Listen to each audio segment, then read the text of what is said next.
কারো কথা শুনে তোরার সাথে সাথে রৌদ্রকে ঠেলে সরিয়ে দূরে গিয়ে দাঁড়ালো আর সামনে তাকিয়ে দেখে আরফা। রৌদ্র আরফাকে দেখে একেবারে তেলে বেগুনে জ্বলে উঠে বলল, আসার আর সময় পাইলি না তুই? বউটারে একটুখানি কাছে পাইছিলাম শালি, তুই এসে পুরো 12টা বাজিয়ে দিলি। Totally disgusting interruption. What the hell is wrong with you? Arfa.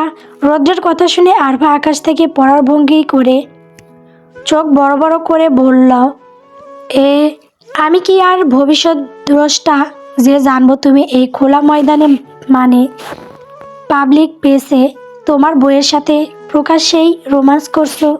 তোমরা পেয়েছোটা কি? পুরো পৃথিবীটা কি তোমাদের ব্যক্তিগত প্রেম কনসু নাকি? তোমার কাণ্ড দেখো, তুমি রোম্যান্স করছো রুমের ঠিক সামনে দাঁড়িয়ে, আর ওইদিকে আরশি আর শিহাব ভাইয়া তো রুমের দরজা হাট করে খুলে একেবারে মেঝেতে শুয়ে শুয়ে ডলাডলি করছে। মানে কি তোমরা খোলামেলা জায়গায় রোম্যান্স করলে কোনো দোষ নেই, আর আমরা একটু চোখ দিয়ে দেখলেই যত দোষ। আরে বাবা, তোমরা কি ভাবছো আমরা কি চোখ বন্ধ করে ঘুরবো নাকি? আমার তো মনে হয় তোমাদের একটা নো রোম্যান্স জোন বোর্ড ঝুলিয়ে রাখা উচিত ছিল। Seriously, get a room people.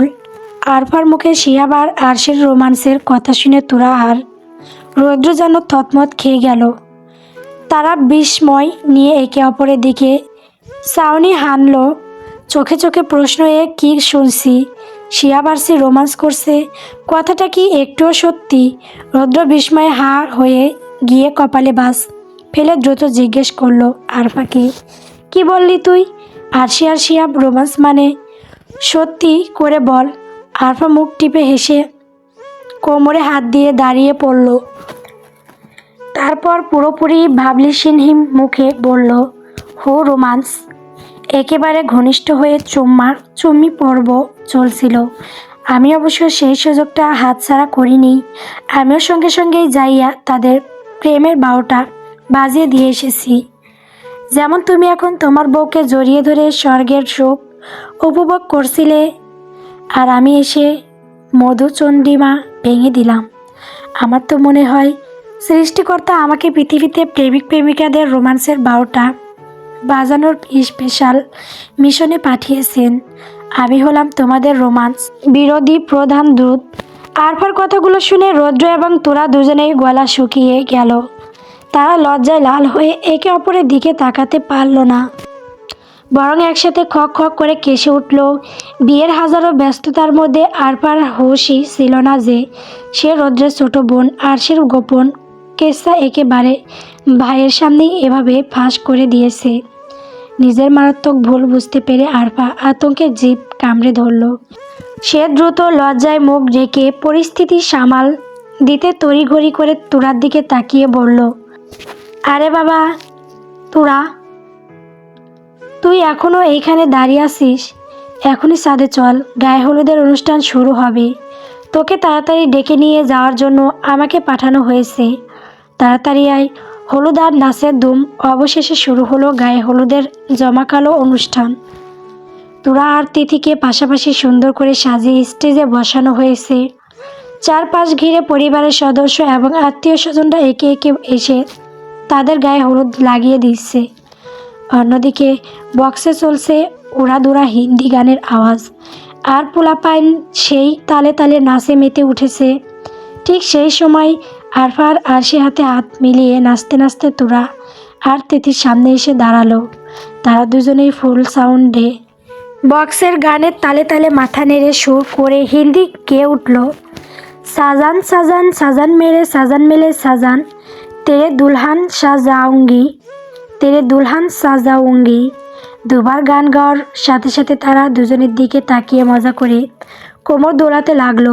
তারপর আবার একসঙ্গে সুরে সুর মিলিয়ে বলল, ওয়াদা দিয়া তুহে জবি, ওয়াদা দিয়া তুহে, মেয়ো ওয়াদা নিভাউঙ্গি, মেয়ো ওয়াদা নিভঙ্গি। নাচ আর গানের তালে তোরা আর তিথি হেসে উঠল। গায়ে হলুদের মঞ্চ যেন এখন আরফা আর আরশির নাচের মঞ্চ। প্রথম গানের প্রথম কলি শেষ হতেই আরফা আর আরশি সামান্য থামল। এরপর ঠিক তখনই গানের ধারা না ভেঙে তারা একই নাচের তালে তাল দ্বিতীয় কলি গাইতে গাইতে মঞ্চে আরও একবার নিজেদের মেলে ধরল। ঝিলমিল সিতারো কি সাইয়া লুঙ্গি মাই তেরি বলাইয়া। দুবার এই কলি গাওয়ার সময় তারা দুজনেই তুরা আর তিথির দিকে ঘুরে স্নেহ ও মজা করে তাদের ওপর থেকে নজর নামানোর বলাই দূর করার ভঙ্গি করে করল। ইতনা তুজে প্যার দুঙ্গে ইয়ে জিন্দেগি ভার দুঙ্গে। এই কথাগুলো বলার সময় তারা বুকে হাত রেখে তোরা আর তিথির দিকে ভালোবাসার ইশারা করলো এবং হাত সরিয়ে দেখালো যে তারা সবটুকু জীবন উপসর্গ করবে। গায়ে হলুদের উৎসবের মাঝেও শিহাবের মনে গভীরে যারা এক চাপা কষ্ট খেলা করছে। সে জোর করে মুখে হাসি ধরে রাখার চেষ্টা করছে, শান্ত থাকতে চাইছে, কিন্তু ভেতরের যন্ত্রণাটা যেন তাকে বারবার আঘাত করছে। এই অস্বস্তি নিয়ে শিহাব আর অন্যদিকে তাকাতে পারল না। সে ছাদ থেকে নেমে যাওয়ার উদ্দেশ্যে পা বাড়াতে যাবে, ঠিক তখনই তার চোখ আটকে গেল আরশির দিকে। আরশি একটা সুন্দর লেহেঙ্গা পরেছে যার ওড়নাটা নাচের সময় বেশ খানিকটা নিচে ঝুলে গেছে। আরশি যেভাবে উদ্দীপনার সাথে নাচছে তাতে শিহাবের মনে হলো যে কোনো সময় আরশি তার ওড়নার পা জড়িয়ে পড়ে যেতে পারে। ঠিক এই ভাবনা তার মনে আসার মুহূর্তেই ঠিক তার ঘটল। আরশি নাচতে নাচতে ঝুলে থাকা ওড়নাটি পা জড়িয়ে ফেলল আর একদম পিছনের দিকে হেলে পড়ে যেতে শুরু করলো। মুহূর্তের মধ্যে চারদিকে এক আতঙ্কিত চিৎকার ছড়িয়ে পড়ল। উপস্থিত সবাই আরশির নাম ধরে চিৎকার করে ডাক দিল, আরশি। আরশি যখন শুনে হেলে পড়ছিল, চারপাশের মানুষজন এতটাই ভয়ে ও আতঙ্কে জমে গিয়েছিল যে তাদের মস্তিষ্ক কাজ করা বন্ধ করে দিয়েছে। আরশিকে যে পড়ে যাওয়ার থেকে ধরতে হবে এই প্রাথমিক চিন্তাটাও যেন সবার মুহূর্তের জন্য ভুলে গেল। সময় নষ্ট না করে শিহাব বিদ্যুতের গতিতে দৌড় দিল। আরশি শূন্যে হেলে পড়ার সঙ্গে সঙ্গে শিহাবের পাশাপাশি রৌদ্র তড়িৎ গতিতে আরশিকে ধরার জন্য ছুটে লাগালো। কিন্তু দুজনের কাছাকাছি পৌঁছানোর আগেই আরশি ততক্ষণে অনেক নিচের দিকে চলে গেছে। আর মাত্র 3 ইঞ্চি এগোলেই তার মাথাটা ঠাস করে মেঝেতে বাড়ি খাবে। শিহাবের চোখে যখন এই ভয়াবহ দৃশ্যটা ধরা পড়ল, তার মনে হলো যেন তার কলিজাটা অজান্তে মোচড় দিয়ে উঠল। শিহাব আর দৌড় দিয়ে গতির অপেক্ষায় রইল না। সে যেন জীবনের শেষ বাজি ধরল। আরশি যখন প্রায় পড়ে যাবে মাথাটা মেঝেতে লাগার ঠিক সেই মুহূর্তে শিহাব লাফিয়ে গিয়ে মেঝেতে হাঁটু গেড়ে বসে আরশিকে 2 হাতে ধরে ফেলল। ভয়ে সবার চোখ আপনা আপনি বন্ধ হয়ে গেল। এই বুঝি আরশি পড়ে যাবে আর মাথাটা ঠাস করে মেঝেতে ফেটে যাবে, এই আতঙ্কে সবাই চোখ বন্ধ করে ফেলল। কিন্তু বেশ কিছুক্ষণ কোনো সারা শব্দ না পেয়ে যখন সবাই ধীরে ধীরে চোখ খুলল, দেখলো আরশি একদম নিরাপদে শিহাবের শক্ত আলিঙ্গনে ধরা রয়েছে। আরশি ভয়ে চোখ শক্ত করে বন্ধ করে রেখেছে। তার মাথায় কেবল একটাই চিন্তা, এই বুঝি সে মেঝেতে পড়বে, মাথা ফেটে টকটকে লাল রক্তে ভেসে যাবে আর তাকে জীবন মৃত্যুর সঙ্গে অসহায়ভাবে লড়াই করতে হবে। এত উপর থেকে মাথা সরাসরি মেঝেতে লাগলে কি ভয়ঙ্কর আঘাত লাগতে পারে, সেই দৃশ্যই তার চোখের সামনে ভাসছিল। তার শরীরের প্রতিটি অংশ তখন সেই ভয়ঙ্কর আঘাতের প্রত্যাশায় কুঁকড়ে ছিল। কিন্তু অদ্ভুত বিষয়, বহু সেকেন্ড কেটে গেল অথচ কোনো ব্যথা নেই। ব্যাপারটা বুঝতে না পেরে আরশি ধীরে ধীরে চোখ খুলল। আর চোখ খুলতেই তার দৃষ্টিতে ধরা পড়ল শিহাবের মুখ। আরশির মাথাটা একদম সুতোয় বাঁধা পুতুলের মতো শিহাবের 2 হাতের অপর আলতোভাবে স্থির। শিহাব হাঁটু গেড়ে মেঝেতে বসে আরশিকে নিচে থেকে শরীরের পুরো শক্তি দিয়ে ধরে আছে। আরশি যেন বিস্ময়ে একদম থমকে গেল। তার মানে জীবনের সবচেয়ে বড় বিপদ থেকে এই শিহাব তাকে বাঁচালো। শিহাবের দিকে তাকিয়ে আরশি স্তম্ভিত হয়ে গেল। শিহাব বড় বড় শ্বাস নিচ্ছে, যেন সে মৃত্যুর মুখ থেকে অত্যন্ত প্রিয় কিছু ছিনিয়ে নিয়ে এনেছে। ঠিক এমনভাবে শ্বাস নিচ্ছে যেন তারই প্রাণ পাখিটা এই বুঝি বেরিয়ে যাচ্ছিল। শিহাবকে দেখতে দেখতে হঠাৎ আরশি তার পিঠের নিচের দিকে এক ধরনের ঠান্ডা ভেজা স্পর্শ অনুভব করলো। সে ইতস্তভাবে মাথা ঘুরিয়ে ছাদের মেঝেতে তাকালো, আর দেখেই তার হৃৎপিণ্ড যেন থেমে গেল। রক্তের একটা ছোট্ট ধারা মেঝেতে ছড়িয়ে যাচ্ছে। আরশি ভয় পেয়ে গেল, রক্ত কোথা থেকে এলো? তার কি তবে মাথায় আঘাত লেগেছে? মাথা কি ফেটে গেছে? কিন্তু সে তো কোনো ব্যথা পাচ্ছে না। তাহলে এই রক্ত কার? আর কথা থেকে আসলো? আরশি যেন মেঝেতে রক্তের উৎস নিয়ে ভয়ে ছিটিয়ে আছে। ঠিক তখনই জনস্রোত ভেঙে সবাই এক হুড়মুড় করে আরশির কাছে ছুটে এলো। ভিড় ঠেলে সবার আগে এলেন রৌশনী খান। তিনি আর এক মুহূর্তেও অপেক্ষা না করে আরশিকে সজোরে নিজের বুকে টেনে নিলেন আর হাউমাউ করে কেঁদে ফেললেন। যতই মনোমালিন্য থাকুক, আরশি তো তার কলিজার টুকরা, একটা মাত্র মেয়ে। এইখান থেকে পড়লে কি মর্মান্তিক ক্ষতি হতে পারত, সে ভয়াবহ চিন্তা মাথায় আসতেই তিনি নিজেকে আর ধরে রাখতে পারলেন না। কিন্তু এত মানুষের উদ্বেগ আর কোলাহলের মাঝেও মেঝেতে ছড়িয়ে পড়া সেই রক্ত কিন্তু কারো চোখে পড়ছিল না। সবার দৃষ্টি তখন আরশির দিকে। ঠিক তখনই রক্তগুলো চোখে পড়ল তুরার। রক্তটা ঠিক কোথা থেকে গড়িয়ে আসছে তা দেখতেই তুরা বুকটা ধক করে উঠল। এক রাস তীব্র কষ্ট নিয়ে তার অজান্তেই চোখ দিয়ে গরম অশ্রু গড়িয়ে পড়ল। তুরা কাপা গড়াই খুব আস্তে করে ডাকলো, শিহাব ভাইয়া। তুরা সেই চাপা ডাক সবার মনোযোগ আকর্ষণ করলো। সবাই চমকে শিহাবের দিকে তাকালো। আরশিকে নিয়ে এত বেশি ব্যস্ত ছিল যে তাদের মনেই ছিল না এই বিরত দেখানো মানুষটিও তাদের পাশে স্থির হয়ে আছে। আর মুহূর্তেই তাদের সবার চোখ গেল মেঝেতে ছড়ানো রক্তর দিকে। সবাই যেন বিদ্যুতের শক খেলো। তাদের চোখ অবাক বিস্ময়ে স্থির হয়ে গেল শিহাবের দিকে। কারণ শিহাবের দুই হাতের কড়ই থেকে ঝরঝর করে রক্ত গড়িয়ে পড়ছে। দূর থেকে শূন্যে ঝাঁপ দিয়ে আরশিকে ধরার সময় মেঝেতে ঘষা লেগে তার কোনোই দুটোর চামড়া উঠে মাংস অনেকটুকু ছিলে গেছে। সেই গভীর ছিলে যাওয়া জায়গাগুলো থেকে রক্ত ফোটায় ফোটায় জোরে মেঝেতে ছোট্ট ছোট্ট পুকুর তৈরি করছে। কিন্তু শিহাবের মুখ ছিল পাথরের মতো স্থির, একটুও শব্দ নেই, কেবল মাথা নিচু করে হাঁটু গেড়েই বসে আছে। আরশিও এবার সেই নীরবতায় ধীরে ধীরে শিহাবের দিকে তাকালো, আর তার চোখ মুহূর্তে চলে গেল শিহাবের রক্তঝরা কোনোই দুটোর দিকে। আরশি যেন বাকরুদ্ধ হয়ে গেল। ঠিক কতটা মানবিকতা থাকলে এমন ভয়ঙ্কর মুহূর্তে নিজের আঘাতের চিন্তা না করে আরেকজনকে বাঁচাতে মানুষ এমন মরিয়া হয়ে ওঠে, তা আরশি এই শিহাবকে আজ এভাবে না দেখলে জানতই না। আরশির চোখ থেকেও অশ্রু গড়িয়ে পড়ল। শিহাবের দুই কনুই থেকে রক্ত ঝরতে দেখে আনোয়ার খানের মুখ উদ্বেগে বিবর্ণ হয়ে গেল। তার চোখ দুটো যেন মুহূর্তের মধ্যে আতঙ্কিত হয়ে উঠল। তিনি দ্রুত শিহাবের দিকে তাকিয়ে প্রায় চিৎকার করে বললেন, বাবা, এ কি সর্বনাশ! তোমার রক্ত ঝরছে যে! এক মুহূর্তেও নষ্ট না করে তিনি ডান দিকে ঘুরে দাঁড়ালো। আনোয়ারকে লক্ষ্য করে কঠোর নির্দেশ দিলেন, এই আয়ান, তাড়াতাড়ি ডাক্তারকে ফোন কর এখনই। আয়ান তড়িৎ গতিতে পকেট থেকে ফোন বের করে ডাক্তারকে কল করতে শুরু করলো। অন্যদিকে রৌদ্র তখনও যেন অন্য এক জগতে। সে এক পলকেও না সরিয়ে শিহাবের দিকে তাকিয়ে আছে। শিহাবের এই বীরত্বপূর্ণ কাজ, নিজের আঘাতের তোয়াক্কা না করে ঝাঁপিয়ে পড়া এই দৃশ্য রৌদ্রের মনের গভীরে এক গভীর আলোড়ন সৃষ্টি করলো। তার হৃদয় যেন ফিসফিস করে বলে উঠল, আরশি সত্যি ভাগ্যবতী। শিহাবের মতো একজন মানুষ তার জীবনের রক্ষক এবং সঙ্গী হিসেবে পেয়েছে। রৌদ্রের দৃষ্টি বিশ্বাস জন্মালো। হয়তো আজ সম্পর্কের শীতলতা আছে।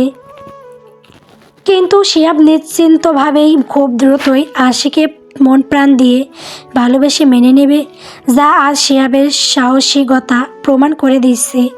এদিকে শিহাব তখনও একদম নিশ্চুপ স্থির হয়ে বসে আছে। তার কোনোই থেকে যে রক্ত ঝরছে সেদিকে যেন তার একদম খেয়ালই নেই। তার সমস্ত চেতনা তখনও অন্য কোথাও, সেই ভয়াবহ মুহূর্তটিতে আটকে আছে। শিহাবের বুকের ভেতরটা এখনও দাও দাও করে জ্বলছে। হৃৎপিণ্ড ধক ধক করে দ্রুত তালে পাচ্ছে, যেন এইমাত্র সে এক ম্যারাথন দৌড়ে জিতেছে। শিহাব কিছুতেই বুঝতে পারছে না আরশের পড়ে যাওয়ার মুহূর্তে তার ভেতরে এতটা তীব্র কষ্ট কেন হচ্ছিল, কেন সে আরশের জন্য পাগল হয়ে যাচ্ছিল। এই তীব্র মানসিক আলোড়ন তাকে গভীরভাবে বিভ্রান্ত করে তুলছে। ডাক্তার এসে পড়ছেন। উদ্বিগ্ন আত্মীয় স্বজনরা শিহাবকে ঘিরে ভিড় করেছে। শিহাবের দুই কোণই থেকে ডাক্তার তখন অত্যন্ত মনোযোগ দিয়ে তুলো আর অ্যান্টিসেপটিক ব্যবহার করে রক্ত পরিষ্কার করছেন। আঘাতের স্থানে যখনই তীব্র জ্বালা সৃষ্টিকারী স্যাভলন দেওয়া হচ্ছে, শিহাবের মুখমণ্ডল সঙ্গে সঙ্গে যন্ত্রণা আর বিরক্তিতে ঝিলিক মেরে উঠছে। প্রতিবার স্যাভলন ছোঁয়ানোর সময় সে যেন লাফানোর ভঙ্গিতে কেঁপে উঠছে।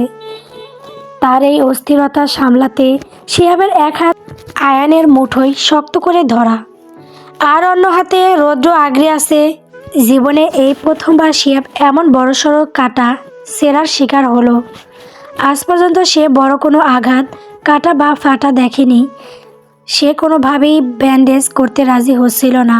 শেষমেশ শান্ত চৌধুরী আর মিনহা চৌধুরী দুজনে তাকে অনেক স্নেহ মিশ্রিত ধমক এবং অনুরোধ করে রাজি করিয়েছেন। তবুও সে যেন এক অবোধ শিশুর মতো মুখ ভার করে করুণ স্বরে প্রতিবাদ করেই চলেছে। ওহ, আমি ওষুধ লাগাবো না। আহ মা, কি জ্বলছে। শিহাবের এমন অসহায় বাচ্চামি আর লাপানো দেখে হল রুমের কোনায় দাঁড়িয়ে থাকা ছোট ছোট ছেলেমেয়েরা পেটে হাত দিয়ে খিলখিল হাসিতে ফেটে পড়ল। তারা ফিসফিস করে বলতে লাগলো, আরে বাবা, এত বড় লোক কিন্তু ব্যথার ভয়ে একেবারে নার্সারি স্কুলের বাচ্চার মতো করছে। তবে শিহাবের এই আচরণে কোনো অভিনয় ছিল না। ছোটবেলা থেকেই সে এসবের সঙ্গে তিলমাত্র অভ্যস্ত নয়। মিনহা চৌধুরী কোনো দিন তাকে জোর করে একটা সাধারণ ট্যাবলেটও খাওয়াতে পারতেন না। খাওয়াতে গেলেই তার বমি উঠে আসতো। তাই মিনহা চৌধুরীও এক সময় হার মেনে নিয়েছিলেন। আর সে এক কোণে স্থির দাঁড়িয়ে, চোখ থেকে যেন জল শুকিয়ে গেছে। যে মানুষটা সামান্য ওষুধে এমন কাতর হয়, আজ সে তার জন্য নিজের জীবন বাজি রাখল এবং এত বড় আঘাতের যন্ত্রণা নীরবে সইছে। এই চিন্তা আসতেই আরশের বুকটা ব্যথায় মোচড় দিয়ে উঠল। তার তীব্র ইচ্ছে করছে এখনই ছুটে গিয়ে শিহাবের মাথাটা আলতো করে তার বুকে টেনে নিতে। ডাক্তার শান্তভাবে একটি কোণই পরিষ্কার করে ব্যান্ডেজ করে দিলেন। এরপর যখনই তিনি দ্বিতীয় কোণইতে তুলোয় অ্যান্টিসেপটিক নিয়ে আলতো করে শোয়ালেন, শিহাবের ধৈর্য গেলে ভেঙ্গে। সে ব্যথায় ধরফর করে উঠল এবং চিৎকার করতে করতে একেবারে কাঁদো কাঁদো স্বরে বলে উঠল, ডাক্তার, আমি আমার যৌবনের সব জমানো কুদোয়া তোর ওপর বর্ষণ করছি। শুনে রাখ, যদি আরেকবার জ্বালাস তাহলে তোর বিয়ে হবে না। আর ভুল করেও যদি বিয়ে হয়েই যায়, শোন, বিয়ের পরের দিনই তোর ডিভোর্স হবে। তুই আবার কুমারী হয়ে যাবি। আর তোর চেম্বারে যত দাঁত ব্যথা নিয়ে রোগী আসবে, তাদের ব্যথা জীবনেও কমবে না। তোর জীবনটা দাঁতের ব্যথায় মতো যন্ত্রণাদায়ক হয়ে যাবে। উফ লাগছে রে বাল। শিহাবের এমন অদ্ভুত কুদোয়া শুনে হল রুমে থাকা সবাই হেসে উঠলেন। একজন বয়স্ক গম্ভীর ডাক্তারকে বলছে তার বিয়ে হবে না। এ যেন এক অবিশ্বাস্য দৃশ্য। ডাক্তারও শিহাবের কথা শুনে প্রথমে ঠোঁট কামড়ে হাসি আটকানোর প্রাণপণ চেষ্টা করলেন। এই মুহূর্তে যেন তার কাছে হাসি আটকানোর আসলেই জীবন মৃত্যুর লড়াইয়ের মতো হয়ে যাচ্ছিল। অবশেষে তিনি আর পারলেন না। কোনই পরিষ্কার করা বাদ দিয়ে তিনি হো হো করে পেট চেপে ধরে অট্ট হাসিতে ফেটে পড়লেন। শিহাব ডাক্তারকে হাসতে দেখে ক্রোধে দাঁত কিরমির করে বলল, হাসছেন? হাসুন। দাঁতগুলো এখনও অক্ষত আছে তো? আমার দোয়া কাজে লাগলে কাল সকাল থেকে এমন দাঁত ব্যথা শুরু হবে যে তখন হাসি বন্ধ করার জন্য দাঁতের ডাক্তার খুঁজতে হবে। ডাক্তারের হাসি থামার আগেই পাশে দাঁড়ানো আয়ান হাসতে হাসতে যেন তল পেটে চোট খেয়ে গেল। সে দম নিতে নিতে ডাক্তারের দিকে ঝুঁকে চরম সিরিয়াস মজা ভঙ্গিতে বলে উঠল, ডাক্তার আঙ্কেল, শিহাব ভাইয়ের কথা এত হালকাভাবে নিয়েন না। কারণ শিহাব ভাইয়ের দেওয়া সব দোয়ার মূল শক্তি কিন্তু এই স্যাভলনের বোতলে আছে। যতক্ষণ না ওই বোতলের ক্যাপ আপনি বন্ধ করছেন, ততক্ষণ বিয়েও হবে না আর বাচ্চাও হবে না। আপনার চেয়েও বড় কথা হচ্ছে ও যদি রাগ করে বলে দেয় সব মানুষের দাঁতের গোড়ায় তেলাপোকা হাঁটা শুরু করবে, তাহলে তো ডেন্টিস্ট্রি ডিপার্টমেন্টটি বন্ধ হয়ে যাবে। আপনার পেশা নিয়ে টানাটানি, জলদি ওষুধ লাগান। আইন কথাটা এমন নিখুঁত মজার সিরিয়াসনেসের সঙ্গে বলল যে হলরুমে হাসির আওয়াজ যেন প্রচণ্ড বজ্রপাতের মতো ছড়িয়ে পড়ল। আর সেই মুহূর্তে কোনো দাঁড়ানো 5 বছরের একটি ছোট্ট ছেলে হাসতে হাসতে নিজের ওপর নিয়ন্ত্রণ হারিয়ে ফেলল। সে চিৎকার করে হেসে উঠে সেখানেই প্যান্ট ভিজিয়ে দিল। সবার হাসির দম ফাটানো আওয়াজের মাঝে হঠাৎ রৌদ্র তীক্ষ্ণ ও গম্ভীর কণ্ঠস্বর যেন হলরুমের হাসির স্রোত থামিয়ে দিল। সে সামান্য ধমকের সুরে সেখানে জড়ো হওয়া সবার দিকে তাকিয়ে বলল, এখানে কি হাসির ক্লাস চলছে? এত হাসি ঠাট্টার কি আছে যে একজন মানুষ কষ্টে ছটফট করছে? এরপর সে সরাসরি ডাক্তারের দিকে কঠিন চোখে তাকালো। আর আপনি কি এখানে কেবল মজা দেখতে এসেছেন নাকি আপনার দায়িত্ব পালন করতে? হাসি বন্ধ করুন এবং দ্রুত ব্যান্ডেজ শেষ করুন। রৌদ্রের এমন কঠিন ধমক শুনে ডাক্তার তৎক্ষণাৎ হাসি থামিয়ে কিছুটা অপ্রস্তুত হয়ে গেলেন। তিনি শান্ত হয়ে আবার পরিষ্কার করার কাজ শুরু করলেন। কিন্তু শিহাব তখনও যন্ত্রণার বিরক্তিতে ফোঁস ফোঁস করতে করতে আজগবি বকবকানি চালিয়ে যাচ্ছিল। অবশেষে শিহাবের দুটো হাতেই ব্যান্ডেজ করা শেষ হলো। মুক্তি পাওয়া মাত্রই শিহাব সেখানে আর 1 সেকেন্ডও দাঁড়ালো না। সে আয়ন আর রৌদ্রের হাত ঝাড়া দিয়ে ছেড়ে দিয়ে প্রায় দৌড়ে হলরুম থেকে বেরিয়ে গেল এবং সোজাসুজি রুমের দিকে পা বাড়ালো। তার যেন আর কারোর সামনে এক মুহূর্তের জন্য এই বিব্রতকর অবস্থায় থাকতে ইচ্ছে করছিল না। রাত এখন ঠিক 1টা বেজে গেছে। হলুদ সন্ধ্যার সকল আয়োজন শেষ। লনে থাকা রঙিন আলোর ঝলকানি নিভে গিয়েছে আর সবার মুখে এখন কেবলই ক্লান্তির ছাপ। যে যার রুমে গভীর ঘুমে আচ্ছন্ন। সে আবার একবারও অনুষ্ঠানের আসেনি। তার এমন আঘাতের পর অসুস্থ শরীর নিয়ে কেউ তাকে আর বিরক্ত করতে সাহস করেনি। সবাই ভেবেছে এখন ঘুমালে হয়তো সে একটু আরাম পাবে। কিন্তু আরশির মনে যখন ভীষণ তোলপাড়। অনুষ্ঠানের শুরু থেকেই তার মনটা শিহাবের জন্য ছটফট করছিল। আর বাকি বান্ধবীরা তাকে কিছুতেই ছাড়ছিল না। শেষমেশ আরশি যখন সকল কাজ শেষ নিজের রুমে ফিরল, তখন তার চোখ খুঁজছিল কেবল একজনকেই, আর সেই মানুষটাই হচ্ছে শিহাব। আরশি রুমে ঢুকেই তার চোখে পড়ল শিহাবের ঘুমন্ত শান্ত রূপটি। শিহাব বিছানায় একেবারে নিশ্চুপে শুয়ে আছে, দুটি ব্যান্ডেজ করা হাত আলতোভাবে তার শরীরের দুপাশে রাখা। তার মুখে তখন আর সেই বকবকানির বিরক্তি বা যন্ত্রণার ছাপ নেই। কপালের ওপর কয়েক গোছা এলোমেলো চুল এসে পড়েছে, যা তার শান্ত ঘুমকে আরও স্নিগ্ধ দেখাচ্ছে। তাকে দেখে মনে হচ্ছে যেন গভীর ঘুমে আচ্ছন্ন এক শিশু। বাইরে থেকে দেখে কেবল বলবে এই মানুষটা একটু আগে স্যাভলনের জ্বালায় পাগলের মতো হয়ে গিয়েছিল এবং সব যৌবনের কুদোয়া দিচ্ছিল। এখন সে এত শান্ত, যেন কোনো দিন সে চঞ্চল ছিল না। আর সে একেবারে নিঃশব্দে পা ফেলে ধীরে ধীরে শিহাবের পাশে এসে দাঁড়ালো। তারপর বিছানার এক কোণে ঠিক তার মুখের কাছে সে হাঁটু গেড়ে বসল। তার চোখে আর স্বর ছিল না।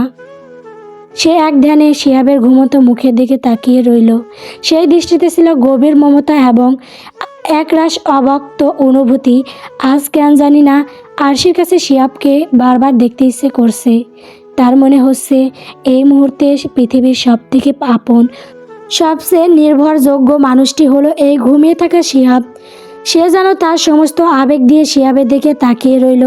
শিহাবের দিকে এক দৃষ্টিতে তাকিয়ে থাকতে থাকতে আরশির ভেতরে জমে থাকা অনুভূতির বাঁধ যেন ভেঙে গেল। এক নীরব গভীর প্রশ্ন তার মনে বিদ্যুতের মতো জ্বলছে উঠল। সে ফিসফিস করে নিজেকে জিজ্ঞেস করলো, এই আমার কেমন অনুভূতি? আমার তো এর আগে কোনোদিন কোনো ছেলের জন্য এমন অদ্ভুত শিহরণ জাগেনি। তাহলে আজ শিহাবকে নিয়ে কেন এত অস্থিরতা? কেন মনে কেবলই বলছে আরশি তুই শিহাবের হাতটা ধর, সারাটা জীবন তার সাথে কাটিয়ে দে, তার মনের গভীরে থাকা প্রতিটি ক্ষত তুই নিজের হাতে মলম দিয়ে সারিয়ে দে। এই অনুভূতি কি তবে আমি শিহাবকে ভালোবেসে ফেলেছি? এই ভাবনাটা আসতেই আরশির ঠোঁটে এক কোমল লাজুক হাসি ফুটে উঠল, ভয় আর আবেগের এক অদ্ভুত মিশ্রণ।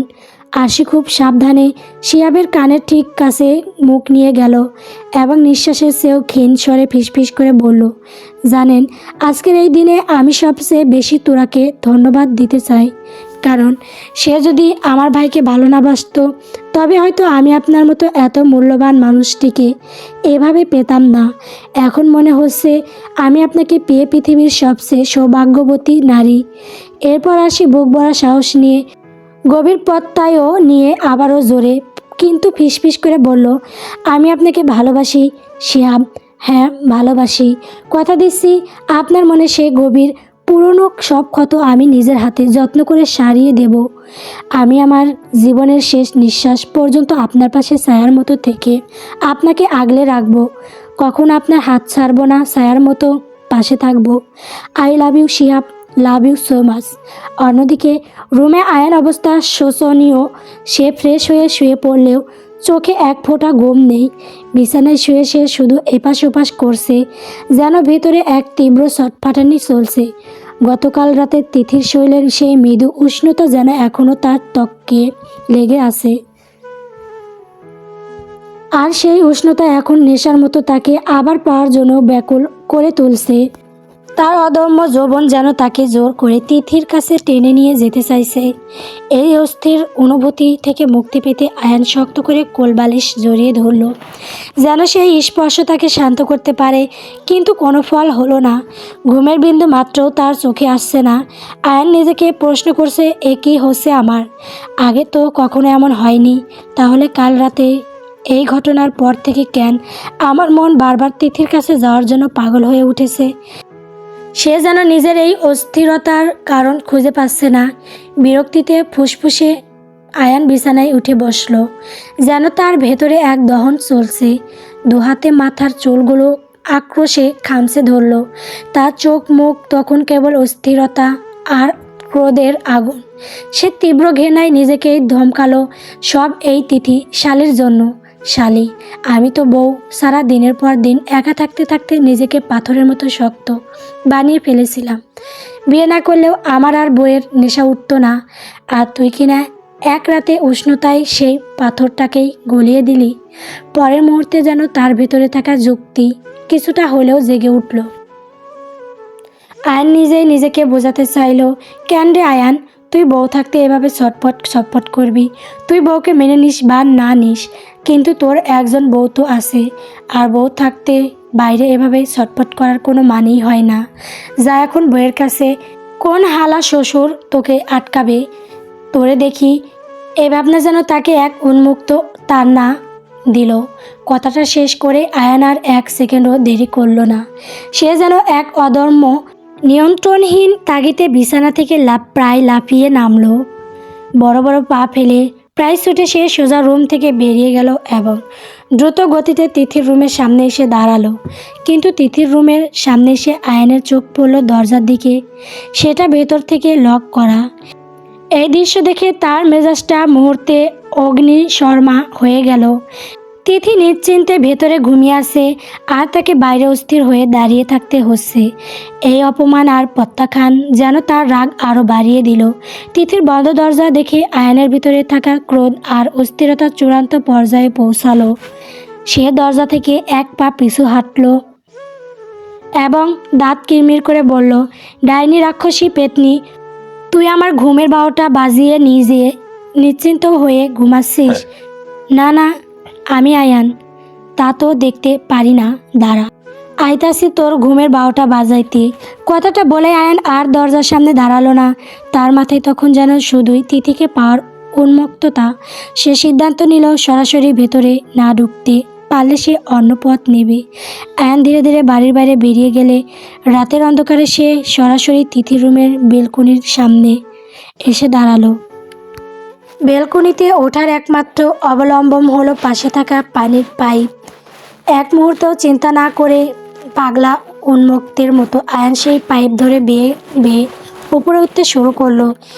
এই দৃশ্য দেখে পাঠিকারা বিশ্বাসই করতে পারছে না। মনে হয় লোকটাই যে আয়ান। ভাবা যায় যে আয়ান তিথিকে মানবে না বলে কত কথা শুনিয়েছে, কত খারাপ ব্যবহার করেছে, সেই আয়ানই এখন তার কাছে যাওয়ার জন্য এমনভাবে ছটফট করছে।